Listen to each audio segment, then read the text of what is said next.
Dear history aspirants, अभी मैं आपको दिखा रहा हूँ इमेंसिपेशन ऑफ वमेन की मुक्ति। यह टाइम रहा है मुक्ति इस संदर्भ में कि जो बाधाएं और समाज द्वारा दिए गए बोझ उन पर था।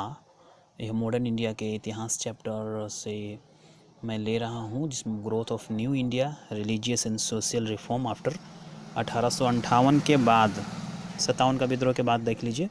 तो मेरा बोलने का मतलब यह है कि देखिए, countless century women in India had been subordinated to men and socially oppressed. समाज द्वारा ऑपरेस्ट किए गए, दबाव किए गए पुरुषों द्वारा। The various religious practised in India as well as the personal laws based on them consigned women to status inferior, जो वमेन की इन्फीरियर निम्न स्थिति के परिचय को बताता है, टू दैट ऑफ मैन, पुरुषों की तुलना में। The condition of upper class women was of this respect words. देखिए यहाँ वर्ड्स लिखा हुआ है, यानी कि उच्च परिवार में महिलाओं की स्थिति और ख़राब थी than that of the peasant women, निम्न स्तर के किसान परिवार की तुलना में। Since the latter worked actively in the field alongside men, पुरुषों के साथ काम करने के साथ भी समस्याएं थे। दे enjoyed relatively greater freedom of movement and some respect of the better status in the family than upper class women। यानी कि पुरुषों के साथ काम करने की तुलना में जो किसान परिवार काम करते थे वह उच्च स्तर के, उच्च परिवार के महिलाओं की तुलना में ज़्यादा अच्छे थे। For example they seldom observe purdah, यानी कि वह पर्दा का पालन नहीं करते थे। And many of them had the right to remarry, उनमें से कहीं को पुनः शादी करने की आज़ादी थी, जिसमें कि उच्च परिवार के महिलाओं में यह नहीं थी।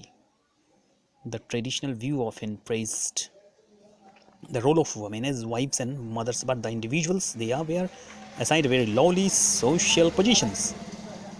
ट्रेडिशनल व्यू के हिसाब से वमेन का रोल वाइफ्स के हिसाब, वाइफ और माँ की तुलना में they very lowly social position, यानी समाज में निम्न स्तर का था।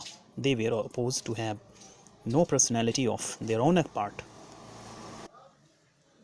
यहाँ देखिए, यहाँ लिखा हुआ है they were supposed to have the personality their own part from their ties to their husbands की तुलना में कम आदर था। They could not find any other expression of their inborn talents of desire except, अपने जो टैलेंट को दिखाने की आज़ादी नहीं थी एज हाउस वाइफ्स। यह गलत बात थी, जो 1857 के बारे में बताया जा रहा है, यह गलत बात थी। हम स्त्री पुरुष को समान हक है जीवन में समानता पाने का और समान रूप से ऊंचा उठने का। In fact they were seen as just at chunks to men, तो ये पुरुषों की तुलना में निम्न स्तर को दर्शाता है। For example A women could only मेरी वंस अमंग हिंदूज, यानी कि एक स्त्री केवल एक बार शादी कर सकती थी। उच्च परिवार वाले a man permitted to have more than one wife, यानी polygamy. Among Muslim too customs the polygamy prevailed. Polygamy monogamy दो होता है। पॉलीगेमी मतलब बहुत सारी बॉय वाइफ्स को शादी करना, मोनोगेमी मतलब एक शादी करना। In large part of the country women had the life behind the पर्दा में रहते थे। यह गलत है, क्योंकि गैर संवैधानिक है कि हम आज़ादी दोनों को बराबर है, क्योंकि हमें सब लोगों को समान आज़ादी है। लेकिन हम जब इस तरह से स्टडी करते हैं तो हमें पाते हैं कि हम कितने उच्च और निम्न स्तर की बातें कर रहे हैं, जो कि हमारे देश के विकास में बाधक था। The customs of only marriage prevailed and even children of. तो अभी देखिए यहाँ है कि आपका मैरिड के बारे में बताया गया।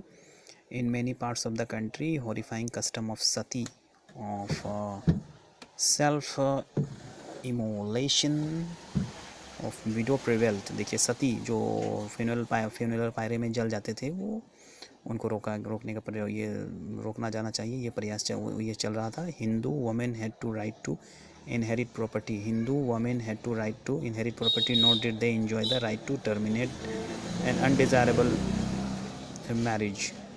देखिए, Hindu women had no right, ये इनहेरिट प्रॉपर्टी में पैतृक संपत्ति में अधिकार नहीं था।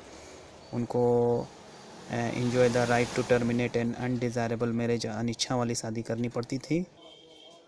Muslim women could inherit property but only half as much as the man could, तो आधा संपत्ति मिल सकता था। ये सब कुछ देखिए असमानता थी and was no equality between husband and wife. देखिए समानता नहीं थी। In fact Muslim women had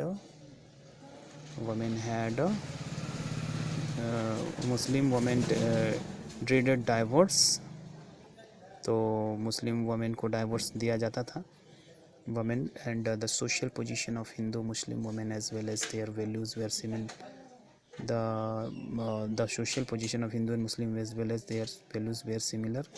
Moreover, in both cases were economically and socially totally dependent on men. तो मन पुरुष पर निर्भर थे ये महिलाएं। Lastly benefit of education was denied.